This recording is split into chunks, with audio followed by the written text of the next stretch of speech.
ಬಂದ ಶ್ರಾವಣಿ. ಆ ಶ್ರಾವಣಿಯನ್ನು ಅನುಭವಿಸಬೇಕೆಂಬ ನನ್ನ ಹಂಬಲವನ್ನ ಇವತ್ತು ತೀರಿಸಿಕೊಳ್ಬೇಕಂದ್ರೆ ಶ್ರಾವಣಿ ಈ ಕಡೆ ಬರ್ತಾನೆ ಇಲ್ಲ. ನಾ ಬಯಸಿದ ಶ್ರಾವಣಿ ಈ ಕಡೆನ ಬರಕತ್ತಾಳ. ಬರ್ಲಿ ಬರ್ಲಿ ಬರ್ಲಿ ಬರ್ಲಿ.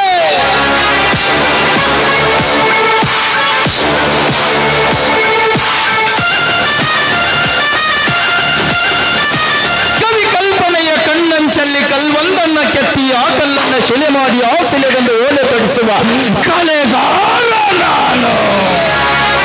ಈ ಕಲೆಗಾರನ ಕಣ್ಣು ಕುಕ್ಕುವಂತೆ ಈ ಶಿಲೆಯನ್ನು ಸೃಷ್ಟಿಸಿದ ಆ ಶಿಲ್ಪಿ ಯಾರು? ಆ ಶಿಲ್ಪಿಗೊಂದು ನಮನ, ಈ ಶಿಲೆಗೊಂದು ನುಡಿ ನಮನ. ಈ ರಸಿಕ ರಾಜನ ಬಿಗುದಪ್ಪು ಬಾರೇನ ನನ್ನಲ್ಲೇ. Hello mister. ಮಿಸ್ಟರ್ ನೀಲಕಂಠ.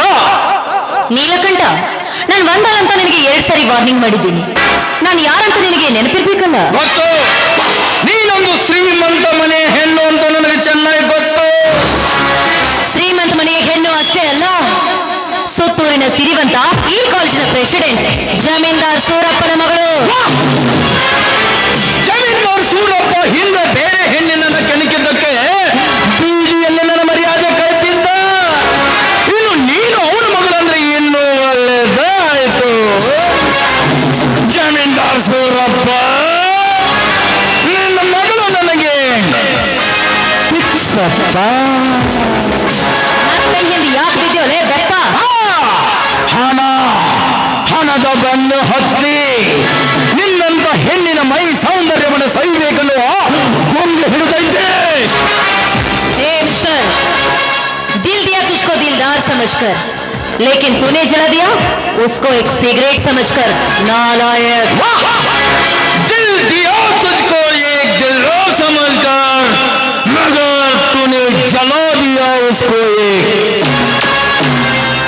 एक सिगरेट समझकर. क्या बात बोली मेरे लड़के. ಶ್ರಾವಣಿ, ನನ್ನ 100 ಜನ ಅರಸಿಯರಲ್ಲಿ ನಿನ್ನನ್ನ ಪಟ್ಟದರಸಿಯನ್ನಾಗಿ ಮಾಡ್ಕೋಬೇಕಂತ ಮಾಡಿದ್ದೀನಿ. ಇದಕ್ಕೆ ನೀ ಏನಂತೀ? ಕಾಲಲ್ಲಿರೋ ಮೆಟ್ನ ಕೈ ತೆಗೆದುಕೊಂಡು ಮೋತಿ ಕೆತ್ತು ಹಾಗೆ ಹೊಡಿಬೇಕು ಅಂತೀನಿ.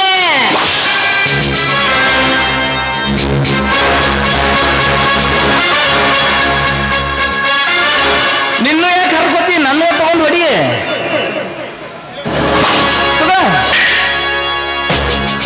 ಆದ್ರ ಬಿಟ್ಟೋಗೋ ಮಗನ ಅಲ್ಲ. ಶ್ರಾವಣಿ, ಸುಮ್ಮನೆ ಯಾಕೆ ಹರ್ಕೋತೀಯ? ಚಪ್ಲಿನ ಎಸಿ ರೂಮ್ನಾಗ ಇಟ್ಟಿ ಬಂದ್ ಮಾತ್ರಕ್ಕ ತಲ ಮೇಲೆ ಹೊತ್ಕೊಡ್ತಿರ್ಲಿಕ್ಕೆ ಆಗಂಗಿಲ್ಲ. ಅಂದ್ರ ನಿನ್ನಂತ ಕಾಮ ತುಂಬಿರೋ ಕಾಮಂತನಿಗೆ ಇಂತಹ ಶುಭವಾಣಿಯೆಲ್ಲ ಎರ್ತೇನ್ಗೆ ಅರ್ಥ ಆಗ್ಬೇಕು. ನಿನಗೆ ಅರ್ಥ ಆಗೋದು ಬಂದೇ ಬಂದು ಪ್ರತಿನಿತ್ಯ ದಿನಕ್ಕೊಂದು ಹೆಣ್ಣಿನ ಶೀಲಹರಣ ಮಾಡೋದು, ಬಡವರ ಆಸ್ತಿಗಳನ್ನ ದೋಚಿಕೊಳ್ಳೋದು, ಸರ್ಕಾರದ ಕಾನೂನಿನ ತಿರುವು ಮರುವು ಮಾಡೋದು, ಇದು ಮಾತ್ರ ನಿನ್ನಂತ ಕಾಮ ತುಂಬಿರೋ ಕಲಬೆರಕೆಗೆ ಮಾತ್ರ ಅರ್ಥವಾಗುತ್ತೆ. ಶಿಕ್ಷಣದ ಅನ್ನದಾಸೋಹ ಎಂದ್ರೆ ಈ ವಿಶ್ವವಿದ್ಯಾಲಯ ಅಂತ ಹೇಳ್ತಾರೆ.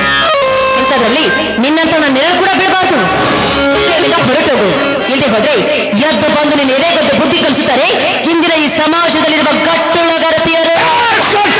ಗರತಿಯ ತುಣುಕಿನ ಪಿಣಕವೇ 12ನೇ ಶತಮಾನದಲ್ಲಿ ಅಕ್ಕಮಹಾದೇವಿ ತನ್ನ ಬೆತ್ತಲೆ ಶರೀರವನ್ನ ಕೇವಲ ಕೂದಲಿನಿಂದ ಮುಚ್ಚಿಕೊಂಡರೂ ಕೂಡ ನೋಡುವುದರ ಕಣ್ಣು ಅವಳ ಪಾಪ ನೋಡುತ್ತಿದ್ದ ವಿನಃ ಅವಳ ದೇಹವನ್ನಲ್ಲ. ಯಾಕೆ? ಅವಳಲ್ಲಿ ಭಕ್ತಿ ತುಂಬಿತ್ತು, ನೋಡುಗರ ಕಣ್ಣಲ್ಲಿ ಪರಿಶುದ್ಧವಾದ ಭಾವ ತುಂಬಿತ್ತು. ಆದ್ರೆ ನಿನ್ನಂತ ಗಟ್ಟುಳ್ಳ ಗರತಿಯರನ್ನು ಭಾಷಣ ಮಾಡುವ ಮಿಟಕಲಾಡಿಯರು ಹಾಕೋತಾ ಇದ್ದೀರಲ್ಲ ಈ ತುಂಡು ತುಂಡು ತುಂಡು ತುಂಡು ಬಟ್ಟೆ. ಇಂಥ ತುಂಡು ಬಟ್ಟೆಗಳನ್ನು ನೋಡಿದ್ರೆ ನನ್ನಂತ ಹರೆ ನೋಡುಗಲ್ಲ. ಇಂದ ನಾಳೆ ನಿಗಿರೋ ಗುಮ್ಮದಕ್ಕರು ಯಾಗರಿನಿಂದ ತನ್ನ ಬಾರ್ಲೆ ಬುಬ್ಳಿ ಅಂತದ್ರಾಗ ಯಾವ ಕಡೆಯಿಂದ ಎದ್ದು ಬರ್ತಾಳ ನಿನ್ನ ನಿಜವಾದ ಗರತಿ. ಕಾಮ ತುಂಬಿರುವ ಕಲಬೆರಕೆ ಕಥೆ ಎಲ್ಲರೂ ಒಂದೇ ರೀತಿಯಾಗಿರ್ತಾರೆ ಅಂತ ಯಾವತ್ತೂ ಭಾವಿಸ್ಕೋಬೇಡ್ವೋ. ಅದಕ್ಕೆ ಬಲ್ಲವರು ಒಂದು ಮಾತನ್ನ ಹೇಳಿದ್ದಾರೆ, ಅಡಿಕೆಗೆ ಹೋದ ಮಾವನ ಆನೆ ಕೊಟ್ಟರು ಬಾರದು ಅಂತ. ಪವಿತ್ರವಾಗಿರುವ ಈ ಪುಣ್ಯ ಭೂಮಿಯಲ್ಲಿ ಹುಟ್ಟಿ ಸಜ್ಜವಾನ ಗುರುದ ಶರಣಮ್ಮ, ಹೇಮರೆಡ್ಡಿ ಮಲ್ಲಮ್ಮ, ಇಟ್ಗೆ ಭೀಮಂಬಿಕೆ ಅಂತಹ ಸಂಗಮರು ಹುಟ್ಟಿರುವ ನಾಡೈತೆ. ಇಂತಹ ನಾಡಿನಲ್ಲಿ ಕಾಮ ತುಂಬಿರುವ ನಿನ್ನಂತ ಕಲಬೆರಕೆ ಕತ್ತೆ ಹುಟ್ಟಿದ್ಯಾ ಅಂದ್ರೆ ಅದು ಎಷ್ಟು ಜನ ಬಿಡ ಪುರುಷರಿಗೆ ಶರಗ ಹಾಸಿ ನಿನ್ನ ಹೆತ್ತಿರ್ಬೇಕು ಆ ನಿನ್ನ ತಾಯಿ ಅಂತ.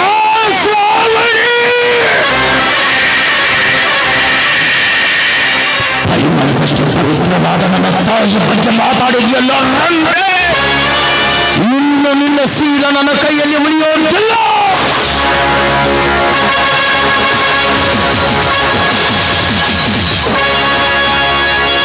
ಬೇಡ ನೀಲ್ಕಂಠ, ದಯವಿಟ್ಟು ನನ್ನ ಬಿಟ್ಬಿಡು. ನಿನ್ನೆ ಹೇಗೆ ಹಾಕಿ ಕೇಳ್ತೀನಿ, ದಯವಿಟ್ಟು ನನ್ನ ಸೀಲವನ್ನ ಮಾತ್ರ ಹಾಳು ಮಾಡಬೇಡ. ಏನೆಂದು ನೀನು? ನಾನು ಹಾಗೆ ಹೇಳ್ತೀಯ?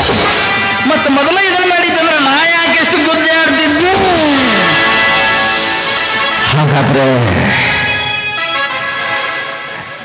ಹಾಡನ್ನು ಹಾಡ್ತೀಯ?